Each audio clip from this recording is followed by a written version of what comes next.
Guingamp, c'est en avant. Match Numéro 36. Tu l'as, Albin vas-y. Domouchi. Voilà.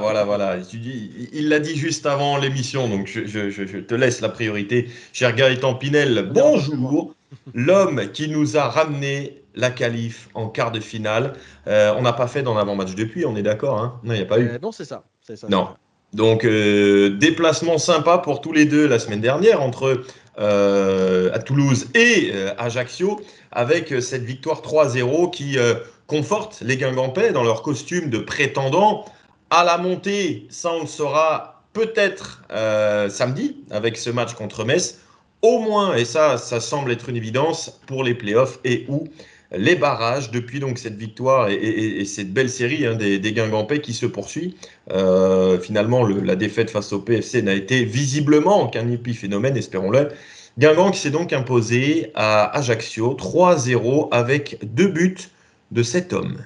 À l'entrée vraiment de la surface, frappe de Sidibé, pourquoi pas, c'est repoussé, tête de Lebris pour l'ouverture du score. L'ouverture du score de Théo Lebris, incroyable. Première titularisation cette saison en Ligue 2 de Théo Lebris, Lorient-Guingamp confondu. C'est la première fois qu'il est lancé à Guingamp et c'est lui qui ouvre le score après seulement 13 minutes de jeu ici au stade Michel Moretti. Aminemia pour le corner guingampais, sont dans la surface, Lebris, Gomis, Sidibé, Louisère, Nahir, Labo. On a joué à 2. Ce corner, Picard avec Emia peut-être. Non, Picard qui est parti pied gauche au centre. Nahir. Oh poteau. Poteau pour Nahir et Lebris qui marque le deuxième. Incroyable Théo Lebris qui marque le deuxième but Guingampais. Recrue extraordinaire du côté de Guingamp. 2 fois quasiment le même but. 2 fois un rebond offensif. Théo Lebris sur le premier but c'était Solacaro. Sur celui-ci c'est le poteau. Toujours au bon endroit, au bon moment. Ajaccio 0, Lebris 2. Incroyable, Théo Lebris, Gaëtan, qui va être la première partie de notre émission. On va ensuite parler des tempos des matchs. C'est un thème que l'on a abordé avec les acteurs après le match à Ajaccio, parce que c'était aussi le cas à Toulouse et c'est peut-être l'un des plus gros progrès visibles de cette équipe. On va parler des retours, parce que l'infirmerie se vide à Guingamp, ça y est, Yeah, on va enfin. pouvoir faire la fête. On parlera de Metz, de la Ligue 2. Pierre Perrault nous fera la petite présentation de cette journée qui s'annonce exaltante parce qu'il y aura d'autres confrontations aussi entre prétendants à la bagarre tout en haut. Et puis le quiz, ne manquez pas le quiz. De mémoire, dans l'avant-match, c'est un des meilleurs qu'on ait jamais eu. Théo Lebris, donc, Gaëtan. Euh, Tu le connaissais un petit peu, toi plus que moi, parce que tu avais beaucoup plus suivi nos amis Merlu, époque Radio Bonheur, où Théo Lebris avait fait des débuts assez fracassants en Ligue 1. Déjà, quelle a été ta réaction quand tu as su que Théo Lebris s'engageait à Guingamp en prêt, sans option d'achat, sur les dernières heures du mercato? Moi, je me suis dit que c'était plutôt une bonne idée. Bonne idée parce que joueur fin techniquement, on rechigne jamais trop devant un joueur qui a ce genre d'aisance. Et puis c'est vrai que pour l'avoir vu à Lorient, j'avais en mémoire une certaine polyvalence. Alors, non pas celle de latéral gauche, ça, je ne Oui. l'avais pas vu là-bas spécialement, mais la polyvalence sur les postes offensifs, droite, gauche, soutien de l'attaquant, potentiellement. En fait, quand je l'ai vu arriver, je me suis dit, bon, ok, à Lorient, il a joué notamment à gauche. Là, ça semble compliqué. Il y a Hugo Picard, évidemment. À droite, il y a Grieb, il y a Sagnal, poste est doublé. Alors, c'est vrai, avec les blessures, pourquoi pas un peu. Je me suis dit, peut-être aussi que finalement, à la place d'Amin Emia, de temps en temps, pour faire souffler, quand Emia sera un peu. S'il y a une blessure, ce genre de choses, je me suis dit, tiens, ce rôle-là, ça peut aussi lui convenir. Droite-gauche, bien sûr, de temps en temps aussi, mais ce poste-là, c'est peut-être l'arme qui a manqué, par exemple, face au Paris FC en soutien de l'attaquant comme Guingamp a l'habitude de jouer cette saison. C'est peut-être justement le maillon supplémentaire qui amènera plus de consistance à cette équipe de Guingamp en termes de profondeur d'effectif. Et lui a une vraie aisance technique pour occuper ce poste-là. Pour les côtés aussi, c'est pas c'est pas le joueur extrêmement rapide comme peut l'être Amadou Sagna, même s'il a un peu de vitesse quand même, mais c'est vraiment dans la capacité de très vite enchaîner c'est sa prise de balle, la course derrière, la passe, la frappe. Je me souviens notamment, moi, à Lorient, une image qui a été assez frappante, et tu dois t'en souvenir aussi, c'est son double contact contre Lille, avant de marquer sur une fin de match où Lorient était dominé le jour-là, mais il avait vraiment, lui, fait un superbe enchaînement. Et c'est, je trouve, une des actions qui résume un peu le profil de Théo Lebris. Ouais, qui avait connu Benjamin Janton, l'actuel adjoint de Ripoll dans ses années de jeune à Lorient. Et ce qui est fou, c'est que ça s'est décanté dans les toutes dernières heures, parce qu'à midi, le lundi du dernier jour du mercato, bien rien n'était entamé, et donc bim bam boum, ça fait partie de la magie des deadline day, comme on dit, les derniers jours de mercato. Alors, Théo Lebris, il y a un truc qui a fait marrer pas mal de gens dans la sphère guingampèse à Ajaccio, et notamment dans le vestiaire après le match à Michel Moretti, c'est la ressemblance plus sportive que physique entre Hugo Picard et Théo Lebris, Gaëtan. Ouais, effectivement, puisque, bon, la ressemblance physique, en termes de taille, oui, pour le reste, pas plus que ça, coiffure ou autre, mais en termes de taille, dans le profil et même dans le style, pas vestimentaire, mais presque. On va vous laisser écouter justement Hugo Picard et Théo Lebris qui en ont parlé après la rencontre. Dans le vestiaire, ils commencent à nous appeler les jumeaux parce que bon, la coupe n'est pas pareille, mais un peu les mêmes gabarits, les mêmes chaussures, on est un peu dans le même profil dynamique. Ouais, même chaussures, donc ça nous appelle les jumeaux, mais nous on est très contents. Ouais. Pour le peu que j'ai vu déjà, grosse qualité, très très bon joueur. Voilà, je sais qu'il a fait de très bonnes choses cette saison. Voilà, c'est un joueur qui parle un peu aussi le même langage que moi sur le terrain, très très joueur de ballon, jeu combiné, capable de prendre les 1 contre 1 et puis décisif. Donc ouais, j'espère que la connexion va se créer d'ici la fin de saison. Voilà, les mêmes chaussures, pas la même coiffure, mais les mêmes chaussures, le même profil, éventuellement le même poste ou presque. Et puis oui, 1m68 pour l'un, 1m70 pour l'autre. Donc vraiment des petits gabarits techniques. Voilà, c'est les jumeaux. C'est comme ça qu'on va sans doute les appeler pendant quelques temps en tout cas. Oui, exactement. Théo Lebris, donc jusqu'à la fin de saison. Après, on verra. Après, on verra. Beaucoup de gens qui pensent que les prêts sans option d'achat sont sans suite.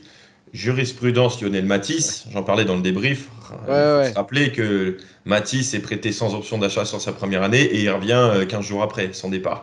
Sylvain Ripoll aussi a parlé. Oui, Sylvain Ripoll et Amine Emia, là davantage sur le profil de joueur, sur ce que peut apporter Théo Lebris à cette équipe d'en avant.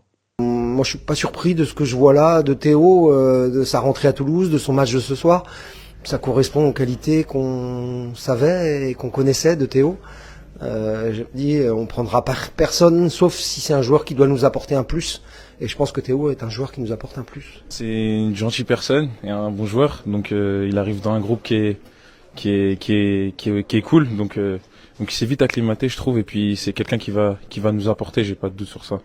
Ouais, le côté fin techniquement qui peut correspondre aussi avec une triplette finalement derrière l'attaquant, Picard, Emia, Lebris. Les trois là alignés, ça peut aussi faire quelques ravages, parfois ensemble, parfois à tour de rôle, mais c'est vrai que c'est en tout cas un atout qu'on a envie de voir davantage, surtout après ces débuts fracassants. Hein. Ah oui, ils sont pas fâchés avec le ballon, hein, les trois là. Et puis c'est vrai que ça peut permettre d'avoir une profondeur nouvelle dans un money time, une fin de saison pour amener des profils différents, pour amener sur des fins de match peut-être faire la différence. On se souvient que la dernière montée en Ligue 1 en 2013, il y avait Mandane, Yatabaré, Gires, Attic, Dounyama qui rentrait, Alioui parfois. Il y avait ces profils différents. Forêt aussi qui a eu son importance aussi en deuxième partie de saison. Donc c'est intéressant. C'est intéressant de pouvoir compter sur cette diversité et cette profondeur-là. Si on reste épargné par les blessures. On y reviendra un petit peu plus tard parce que là, si on reste ou si on le redevient, parce qu'on l'a pas tellement été là pendant un temps. C'est vrai. Tu as tout à fait raison. Sur la première partie de saison, c'était plutôt derrière qu'il y avait des blessés. Devant, c'était plutôt les mêmes qui jouaient. Là, effectivement, dans ce début d'année 2025, c'était un peu compliqué. En avant, qui, peu importe, les joueurs alignés affichent quelque chose de nouveau. Gaëtan, c'est dans le jeu une certaine maturité, ce que l'on appelle la gestion des tempos. On va écouter à ce sujet Sylvain Ripoll qui nous en parlait après le match à Ajaccio et on va le débriefer tous les deux. Et je trouve que les joueurs ont été admirables là-dessus, à la fois sur la volonté de faire des efforts, de les faire ensemble, pour les uns pour les autres. Et puis aussi, je trouve qu'il y a de la maturité qui se dégage maintenant de l'équipe. Elle a progressé, elle a grandi sur le plan des aspects défensifs, mais aussi sur la capacité à lire les moments du jeu, à exploiter ce que propose l'adversaire. Et voilà, c'est intéressant de les voir progresser comme ça. C'est ça qui ressort de Toulouse et d'aujourd'hui, s'il y a eu des petits temps forts pour l'adversaire, mais toujours une équipe de Guingamp qui a su garder le tempo des matchs. Ouais, je pense qu'on progresse là-dessus, sur la solidité dans le jeu. Alors, de la solidité dans la tenue du ballon probablement, mais aussi la solidité dans les aspects défensifs, parce que Ajaccio restait sur 3 victoires consécutives, ils ont des qualités, on le sait, de la percussion devant, beaucoup de technicité au milieu, et il fallait un Guingamp solide sur un 3e match de la semaine pour résister à ça et puis s'imposer. C'est vraiment quelque chose de marquant qui s'est, je dirais, illustré sur les 2 derniers matchs la semaine dernière. Ajaccio, parce que tu gagnes 3-0, mais tu peux pas dire que tu es pléthore d'occasions. Ça n'a pas été un siège absolu pendant 4 tirs cadrés, je crois, d'ailleurs.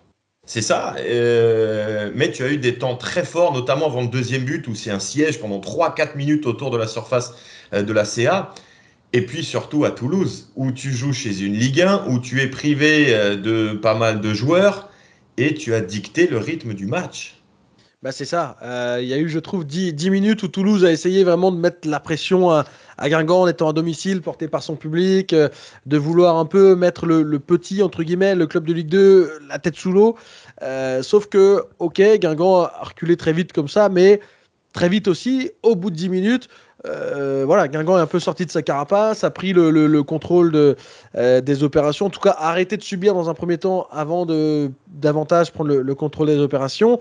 Ça a été matérialisé, je trouve, notamment, alors pas que par eux, mais entre autres Donatien Gomis et Sohaib Nahir, qui derrière vraiment dégageaient, je trouve, une sérénité, dans l'impression qu'il pouvait se passer n'importe quoi. Ils étaient là de toute façon pour rattraper le coup, pour rassurer tout le monde, gratter le ballon qu'il fallait, intercepter. Il y avait vraiment une vraie force qui se dégageait. À aucun moment, sauf sur le poteau, c'est vrai, d'Aaron Donum, à aucun moment, sinon on s'est dit waouh, ça va être chaud pour Guingamp là, jusqu'à la fin. Va falloir tenir le 0-0 ou le 1-0, puis le 2 à la toute fin. Non, finalement, Guingamp n'a jamais vraiment tremblé sur ce match-là. Et surtout, Guingamp a contenu son adversaire, en fait. Ouais, c'est ça. Et n'a pas trop subi parce que la différence, on en a parlé avec quelques membres du staff après le match à Ajaccio, c'est que tu te souviens, on en parlait en avant-match de début de saison. Ouais. Guingamp avait des temps forts assez forts, mais des temps faibles très faibles. Et je me souviens de Ripoll qui disait régulièrement qu'on ne peut pas tout maîtriser dans un match, on ne peut pas, pendant 90 minutes, ne pas concéder d'occasion, etc. On se souvient du déplacement à Rodez, notamment, que Guingamp gagne, mais au moment où Rodez égalise, c'était une tempête, c'était une rafale sur le but de Basilio, corner sur corner, des occasions à l'appel. Part avant le but. Ouais, on repense au match aussi contre le Red Star, où tu perds 4-3 alors que c'est pas un mauvais match, mais sur tes moments faibles, tu avais été vraiment très fébrile, très fragile et très permissif aussi. Ouais, et là, je trouve que dans les temps faibles, alors on a concédé 2-3 occasions à Ajaccio, il y a eu 2 poteaux, même si bon, c'est des trucs un peu arrachés. Il y a le poteau de Toulouse, mais c'est pas non plus voilà, une domination absolue du TFC. On va concéder des occasions encore dans cette saison. Mais il y a une maturité, un métier que certains sont en train de gagner à vitesse grand V. On parlait de Nahir il n'y a pas longtemps, d'autres aussi. Il y a des patrons aussi qui deviennent de plus en plus influents. On pense aux 2 du milieu, Louiser, Sidibé, parce qu'on parlait de leur début de saison en septembre-octobre qui était très intéressant. Ben, tu es en février et tu peux toujours le dire, et c'est même de mieux en mieux, notamment pour Sidibé, qui est le phare de cette équipe. Donc c'est vraiment intéressant. Et ça fait partie de la panoplie des équipes qui jouent le haut de tableau. Donc on n'est pas là par hasard, on n'est pas des invités surprises. Je crois qu'on le disait peut-être dans nos pronostics du début de saison. Alors c'est vrai que nous, ce qu'on voulait d'abord, c'était vivre des émotions, pourquoi pas un parcours en coupe, et c'est globalement ce qu'on vit. Mais on disait que si Guingamp n'était pas trop plombé par les absences, Guingamp pouvait tout à fait candidater aux places de 4-5. Oui, c'est ça. Pour l'instant, il est dedans. Les deux à viser, ouais. Et tu le vois dans le contenu des matchs aujourd'hui que tu as ce métier-là, par un Picard qui aussi fait sa 2e saison pleine, par un Emia qui est vraiment une des très bonnes Ouais, pioches ouais, du ouais. mercato, un des meilleurs joueurs nationaux l'année dernière. Donc, pourvu que ça dure pour les Guingampais, gardez ce fil-là. On dit souvent cette expression, mais le fil est de plus en plus épais dans la main des Guingampais, qui peuvent donc compter sur des retours. Alors, qui seront les absents euh, contre Metz? Plus beaucoup, hein. Siwe va Pas bientôt beaucoup, non? revenir. Louvambo est suspendu. Oui, Marronnier n'est pas loin d'un retour non plus. Et puis on a déjà eu Grieb qui est revenu. Emia, dont le petit pépin en genou n'était finalement pas si grave que ça ne l'empêche pas de rejouer. ouais. Donc ça devient un peu plus intéressant. En tout cas, Guingamp contre Metz sera plus armé que contre le PFC sur Ouais, son c'est dernier ça. match à domicile. Et je trouve que cette équipe, même moins armée, c'est vrai, contre le PFC, avait plutôt rivalisé avec le Paris FC, qui lui était Au au complet. complet, hein. Donc j'avais trouvé ça déjà très encourageant de la prestation qu'avait réalisé Guingamp. Alors oui, on peut se dire un seul tir cadré, le PFC avait une barre, ça aurait pu faire 2-0. Je pense que sur la lecture du match, ça aurait pu valoir un nul.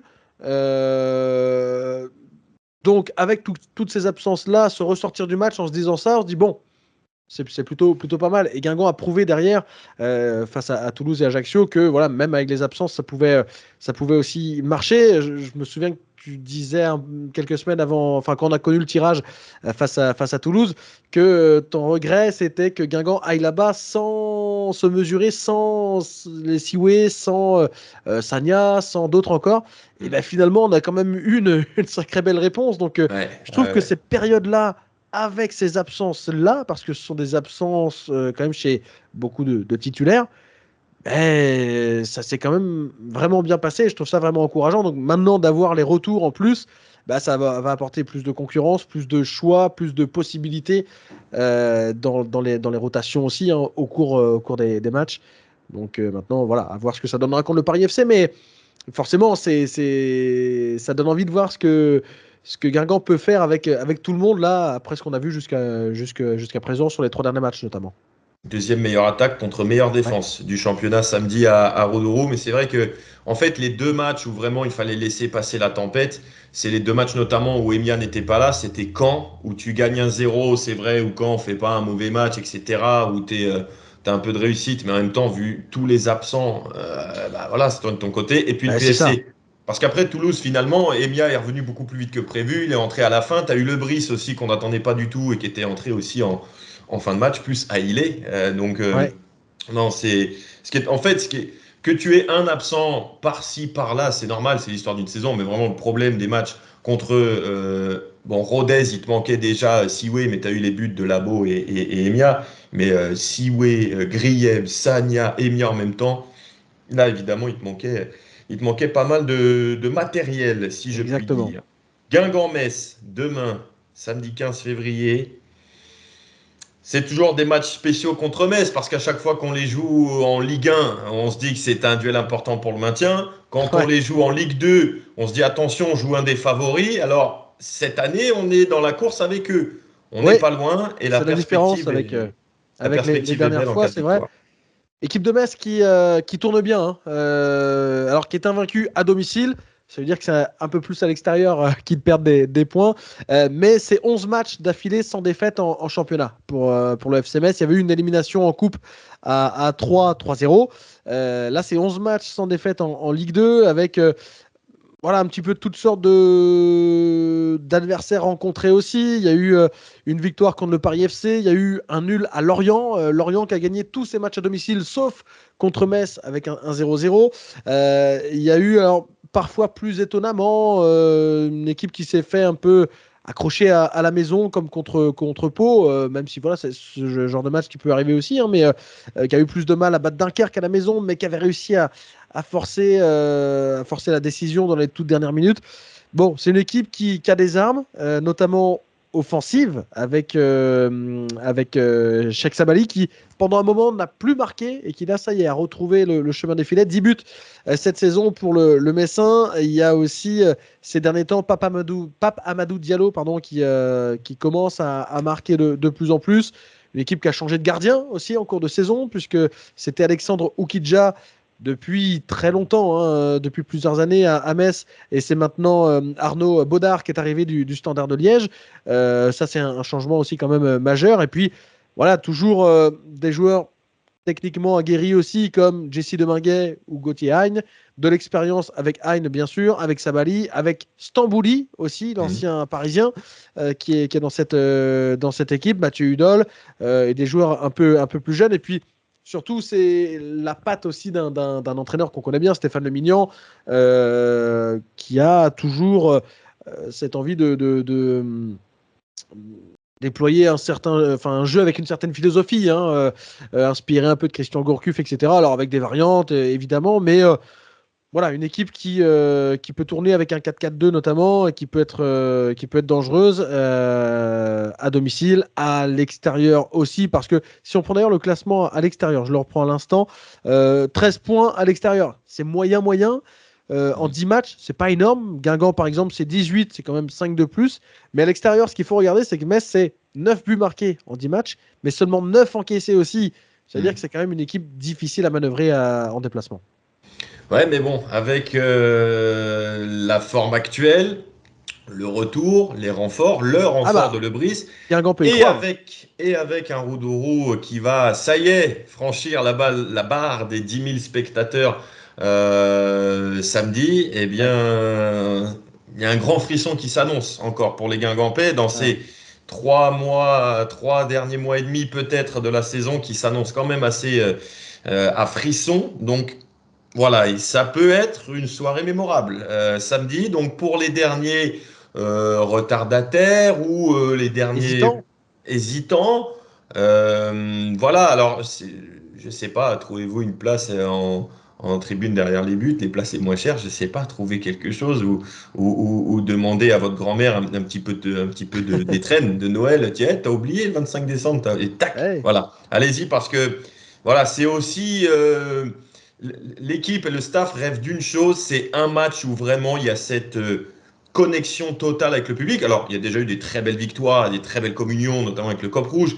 mais voilà, électriser le stade tout entier, ça peut être aussi quelque chose de déclencheur et qui peut nous propulser encore plus haut au classement dans cette fin de saison de Ligue 2. On parle de cette nouvelle journée de championnat avec Pierre Perrault qui nous dresse les affiches du week-end, et il y en a notamment une que l'on va regarder avec grande attention. C'est parti pour la 23e journée de Ligue 2.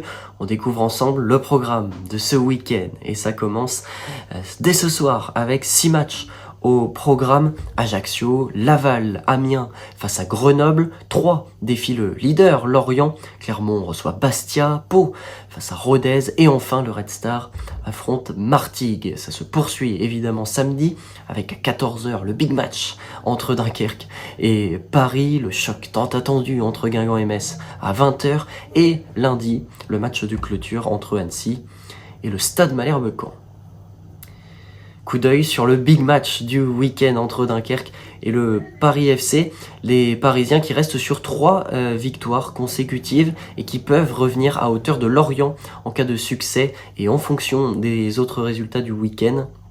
Côté Dunkerquois, une place sur le podium est envisageable en cas de succès, évidemment. Les Dunkerquois qui ont récemment éliminé le LOSC en 8e de finale de la Coupe de France et qui vont devoir se méfier puisqu'à domicile, ça ne va pas fort en ce moment. 2 défaites sur les 2 derniers matchs à domicile pour les Dunkerquois. En tout cas, une chose est sûre, c'est que ce Dunkerque-Paris FC nous réserve un vrai duel entre clubs ambitieux.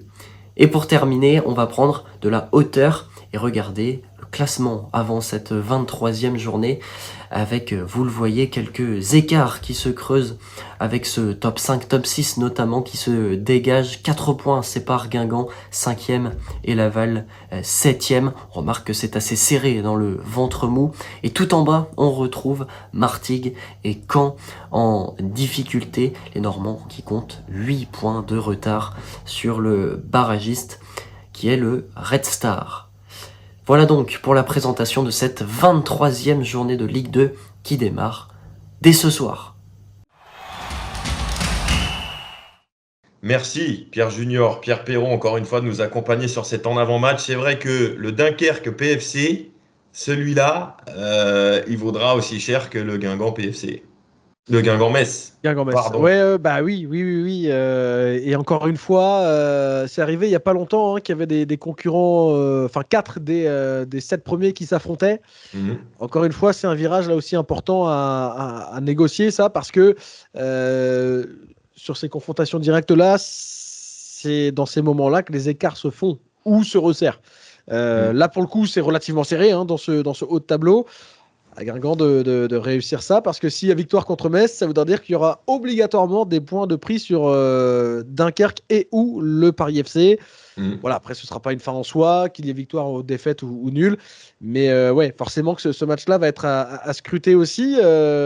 Savoir comment ces adversaires-là arrivent à enchaîner face aux gros, les uns contre les autres. Ce sera à surveiller, ouais. Alors, quelqu'un me disait l'autre jour, un Guingampais croisé lors de Brest-PSG en Ligue des Champions, me disait, ouais, Guingamp joue sa saison samedi. Alors je dis, d'accord, c'est un match important, mais on ne joue pas notre saison non plus là-dessus. Alors, effectivement, si Guingamp perd contre Metz et que le PFC gagne, tu peux avoir un gros écart avec les 2 premières places. Mais on sera toujours dans la course au barrage, quoi qu'il arrive. Donc, voilà, ça peut être super positif, mais si ça ne se passe pas bien, c'est pas rédhibitoire non plus. Non. Donc voilà, il faut plus le voir comme une chance et une super échéance.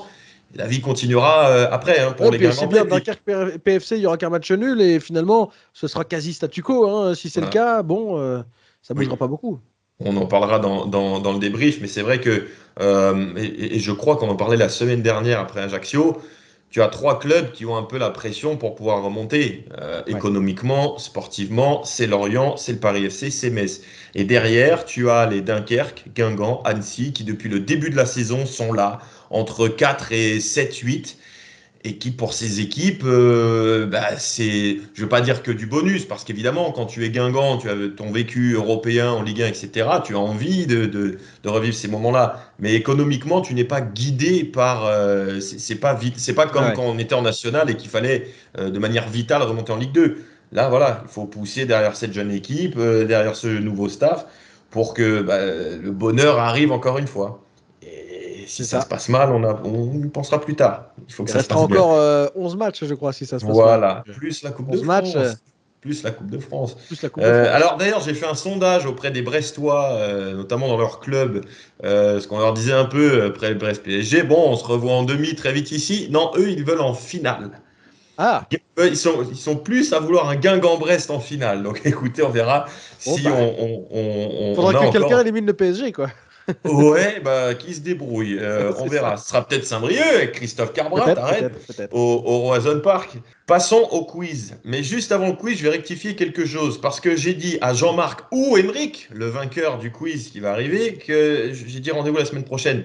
Non, le vainqueur du quiz virtuel ne sera pas là sur le prochain En Avant-Match. Parce que vous le savez, En Avant-Match spécial au VNB de Guingamp la semaine prochaine, jeudi. En direct à 19h, nous serons au VNB de Guingamp avec Lionel Matisse, avec peut-être d'autres invités de l'époque pour célébrer les 10 ans de la Ligue Europa 2014-2015. Émission de 18h à 19h et puis à 19h30, soirée quiz qui est quasiment complète.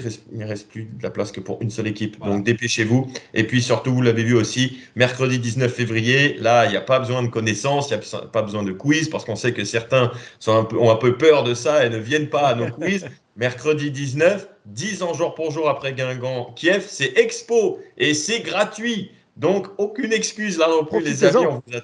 On vous attend pour revisiter les 4 aventures européennes d'En Avant, à l'occasion évidemment aussi de la sortie du livre Guingampais, Coupe d'Europe. Et j'en profite, là, je fais mon autopromo, séance de dédicace ce samedi, 10h, 16h30, à la boutique Place du Valy. Et puis à 16h30, faudra bien aller travailler et commenter ce match entre Guingamp et Metz. Donc, on te retrouve, Gaëtan, demain pour En Avant Metz, notamment dans le débrief que l'on espère évidemment joyeux avec Pierre Junior.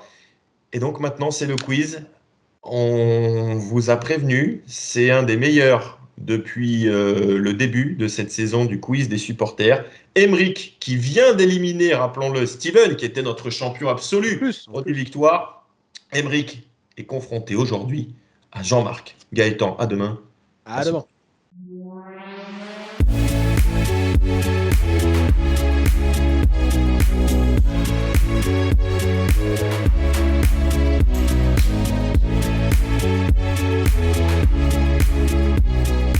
Le retour du quiz. Et quel quiz, chers amis Guingampais, parce que, non, vous ne voyez plus Steven.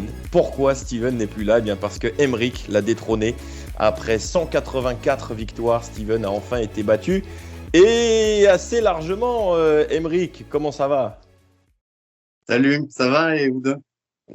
Moi ça va très bien. Est-ce que Jean-Marc va bien? Est-ce que Jean-Marc, tu es stressé avant ce quiz? Bonsoir à vous, je vais bien, il y a un petit peu de stress et d'impatience, mais je suis content d'être là. C'est la bonne pression, c'est la bonne pression. Jean-Marc, tu es supporter d'En Avant ou d'où est-ce que tu nous viens aujourd'hui pour ce quiz? Oui, moi je suis supporter de l'En Avant, j'ai 43 ans, donc je suis supporter depuis en gros les années 90, à peu près lors de la première montée en D1 de Guingamp. Ok. Et voilà, je suis originaire des Côtes-d'Armor et je vis maintenant à côté d'Alençon, dans le nord du département de la Sarthe. Ok. Et Emeric, toi, tu es où? Parce que tu nous as dit que tu avais un réseau précaire aujourd'hui. Donc, ne vous en faites pas, chers amis téléspectatrices, téléspectateurs. Emeric peut disparaître à tout moment. Attention, ça commence à bugger, Emeric. Attention, vas-y. Ah oui, voilà. Donc, tu es où? Ouais, je suis pas actuellement. En Guadeloupe. Ah ouais, ok. Bon. Alors, en fait, ça peut te pénaliser, la Guadeloupe, en tout cas le réseau en Guadeloupe, parce qu'il y a des petites questions de rapidité, tu le sais. Donc là, attention. Attention. On va faire un toss, chers amis, pour commencer ce quiz spécial, parce que bientôt, on va fêter les 10 ans de Guingamp Kiev. Quiz spécial Coupe d'Europe. Vous voyez le livre Guingampais Coupe d'Europe qui est là. Vous n'avez pas pu le louper, si vous êtes abonné à nos réseaux sociaux. Donc, quiz spécial aujourd'hui. Première question, c'est de la rapidité pour savoir qui va avoir la main sur tout le quiz. Combien de matchs de Coupe d'Europe Guingamp a-t-il disputé dans toute son histoire? Emeric? Ah, pardon. Alors, j'ai 15 pour Jean-Marc. Vas-y, Emeric. J'aurais dit 18. Eh bien, Emeric, tu es le plus proche parce que c'est 22. Pile poil. 22. 22, comme les Côtes-d'Armor. 22 matchs de Coupe d'Europe pour En Avant. Alors, du coup, Emeric, tu as la main, tu vas pouvoir choisir ton thème pour la première manche. Ce sont les coups francs, direct ou indirect. Vous savez, vous connaissez le quiz, chers amis. Je réexplique pour ceux qui regardent peut-être pour la première fois. Coup franc direct, vous avez la bonne réponse, c'est 2 points. Coup franc indirect, vous avez le choix entre 3 propositions. Et si vous avez la bonne réponse, c'est 1 point.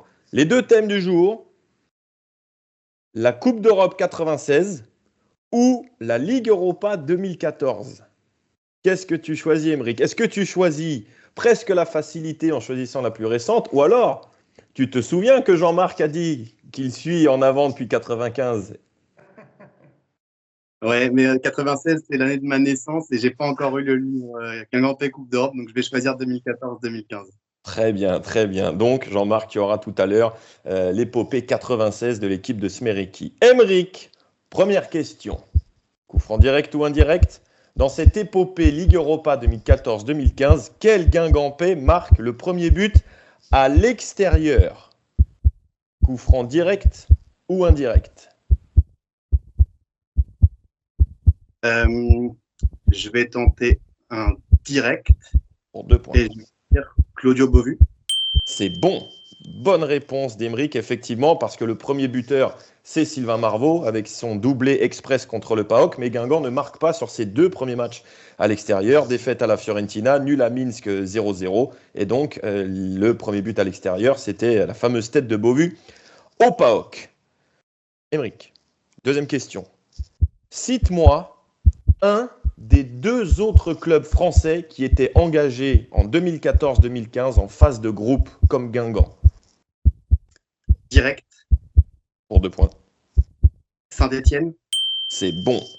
4 sur 4, il y avait Saint-Étienne ou Lille qui n'avaient pas non seulement franchi la phase de poule, mais qui en plus n'avaient pas gagné le moindre match cette année-là en Ligue Europa. Dernière question pour faire peut-être le 6 sur 6. Je vois déjà que Jean-Marc s'inquiète. Emeric, qui concède le pénalty fatal à Kiev? Sur le 16e de finale retour, il y a 2-1 à l'aller pour Guingamp, 2-1 au retour pour Kiev. À ce moment-là, on se dirige vers la prolongation, mais catastrophe. Pénalty concédé par qui? Allez, je tente le direct. À sa réputation, Benjamin Angoua. Aïe, aïe, aïe, 6 sur 6, bravo. Il y avait un piège, il y avait quelque chose dans lequel tu pouvais tomber, et c'était dans les choix d'ailleurs, parce que l'Ukrainien tombe entre Angoua et Diallo. Donc évidemment, tout le monde, même Gourvenec, pour tout vous dire, savait comment cette action allait finir, par un péno. Le suspense, c'était de savoir qui allait le concéder. Eh bien, c'est Angoua, effectivement, qui fait la faute et qui permet à Aymeric de faire un 6 sur 6. Alors là, attention Jean-Marc, il va falloir bien se souvenir de vos premières années de supporter. Première question. On parle de l'Intertoto 1996.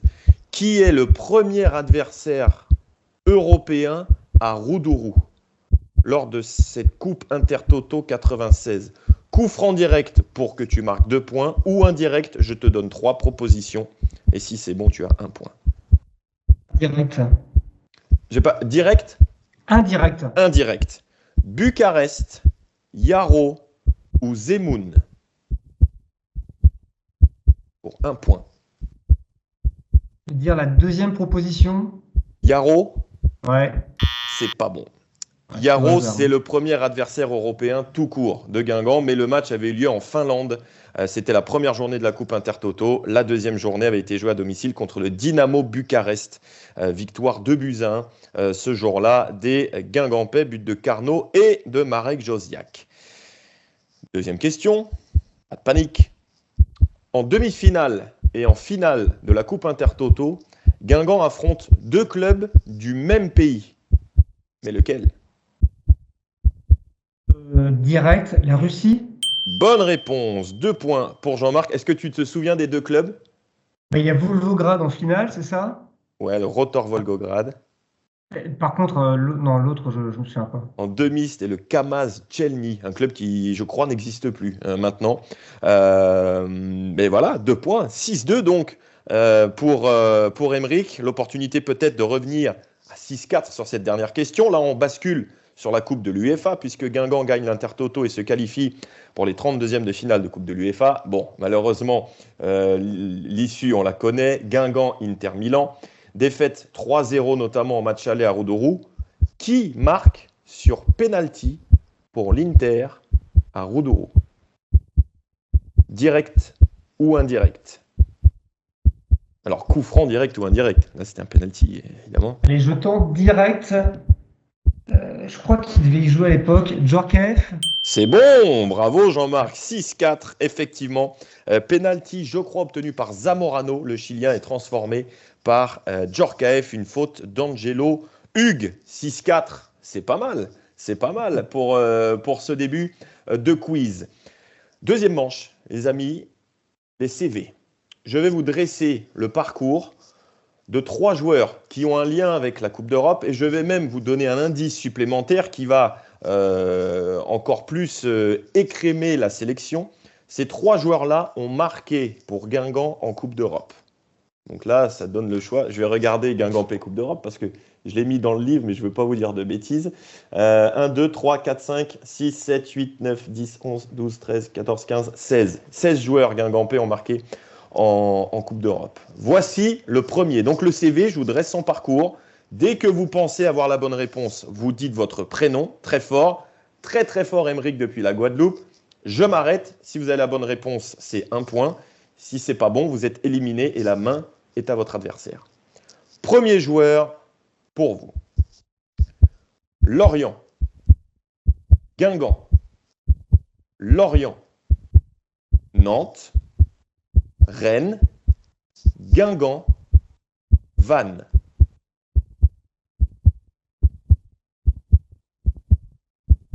Buteur. Un buteur. Ce joueur a marqué un but pour Guingamp en Coupe d'Europe. Alors, peu importe l'année, 96, 2003, 2009, 2014, 2015. Je répète une dernière fois et après vous aurez 5 secondes. Lorient, Guingamp, Lorient, Nantes, Rennes, Guingamp, Vannes. Jean-Marc au hasard. Orlaville. Non, dommage. Aymeric, une proposition. Christophe Leroux. Christophe Leroux, oui, qui avait marqué contre Brno lors de la Coupe Intertoto 2003. C'était au match aller. L'autre buteur, je vous le dis pas parce que peut-être qu'il sera dans le quiz dans quelques instants. Deuxième joueur qui a marqué pour Guingamp en Coupe d'Europe, voici son parcours. Rouen, Cannes, Guingamp, Le Havre, Port Vale en Angleterre, Metz, Caen. Jean-Marc, là je leur dis Orlaville.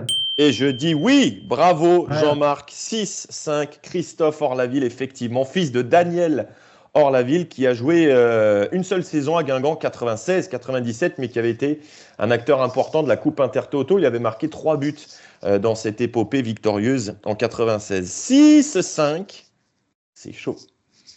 Dernier joueur pour cette phase CV. Monaco, Guingamp, Arsenal. Jean-Marc, vrai. Christopher Vrai, bravo, 6 partout. Et là, vous allez trouver sur la partie effectivement la plus évidente parce qu'après, ça part dans tous les sens.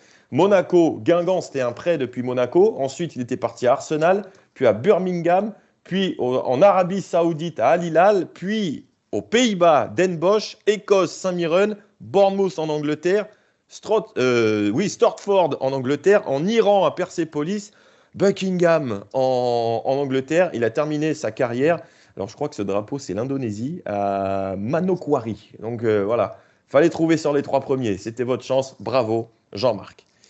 6 partout, attention, il y a du niveau.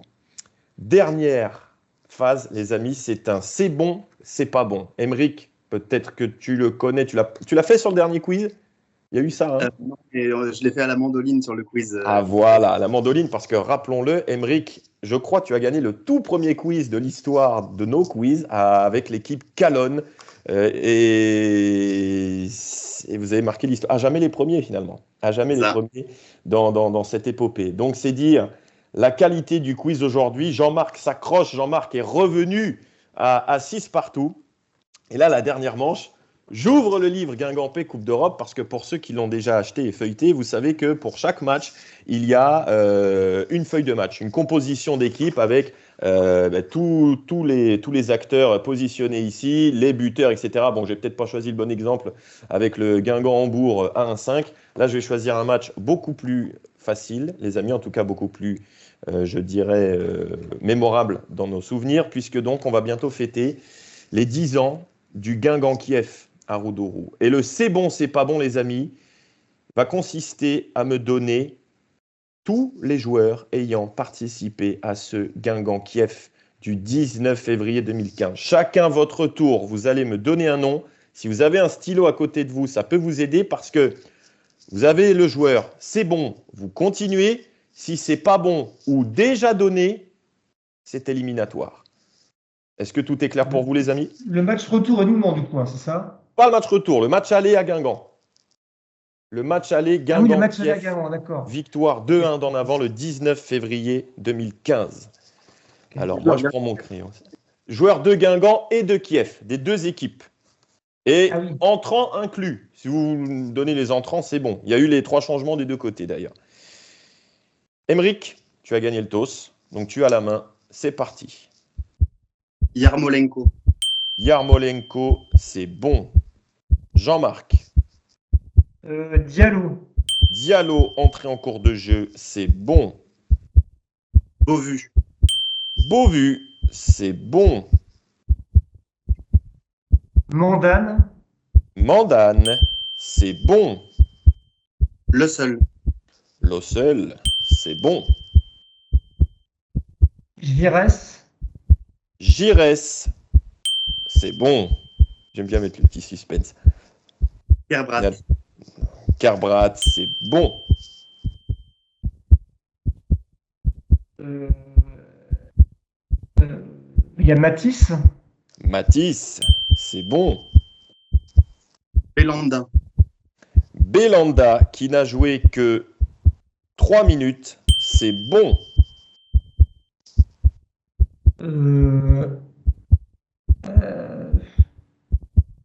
Sankaré. Sankaré, c'est bon. Jérémy Pied. Jérémy Pied, c'est bon. Quel suspense. Là, on a un très très haut niveau là. Attendez. Qu'est-ce qui jouait? Qu'est-ce qui est rentré? Il vous manque 1, 2, 3, 4 titulaires de Guingamp. 4 titulaires. 4 titulaires. Attention, 10 secondes. Attends. 10, 9, 8, 7, 6, 5, 4, 3, Jean-Marc, 2, 1, un nom. Un nom. Non, je calme. Le temps est écoulé. Victoire d'Emeric. Bravo. Énorme match. Bravo à tous les deux. Alors, si je compte bien, on est à 11-10 pour Emeric. Alors là, les points ne comptent plus, mais Emeric, si tu en as d'autres, vas-y.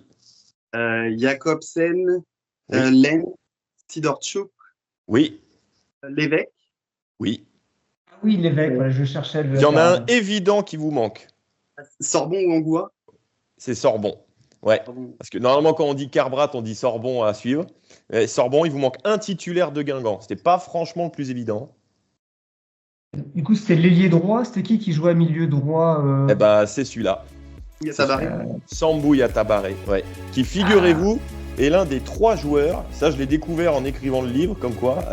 C'est un des 3 joueurs qui a participé à tous les matchs de l'épopée 2014-2015. Sambou Yatabaré, avec Mathis, Diallo et Beauvu. Non, pardon, pas Diallo. Diallo, il avait joué 2009. Mathis, Beauvu, Yatabaré ont joué tous les matchs. Alors, il vous manquait... Alors, à Guingamp, il vous manquait juste Marvaux, qui était entré à la mi-temps à la place de Mandane.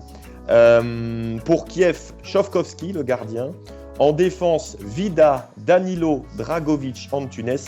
Au milieu, il vous manquait pas grand monde parce que, Emeric, tu as dit Yarmolenko, Sidorchuk, Lens, il manque Ribalka et Velozzo. Ribalka, c'est le fameux mec qui met le pied dans la tronche de Mandane au match retour au bout de 30 secondes. Et Kravets, l'attaquant, était entré. Kacheridi, Belanda et Gousseff, qui lui avait été entré au bout de 8 minutes au match aller parce que Lionel Mathis avait mis une belle béquille sur Lens qui avait dû sortir très vite. Jean-Marc, bravo. Franchement, alors cette année, ça va être compliqué parce qu'il ne reste plus beaucoup d'en avant-match et ça va être compliqué parce qu'il y a beaucoup d'inscrits. Mais la saison prochaine, retente ta chance. Ok, avec plaisir. Quand Emeric sera à 12 victoires et s'effondrera pour laisser la place à d'autres. Emeric, bravo, 2e victoire consécutive. Attention, à 3, c'est le premier cadeau. À 3, c'est une tasse à la Guingampaise. Donc, ça vaut le coup. Ouais, on va voir si je résiste sous un enjeu pareil. Voilà, eh oui, sous la pression. En tout cas, merci les amis de ce quiz de très haute volée. Félicitations. Emeric, à bientôt Jean-Marc. Merci à vous, bonne soirée, au revoir. Voilà, Guingampais, à bientôt, à demain, surtout pour Guingamp-Metz.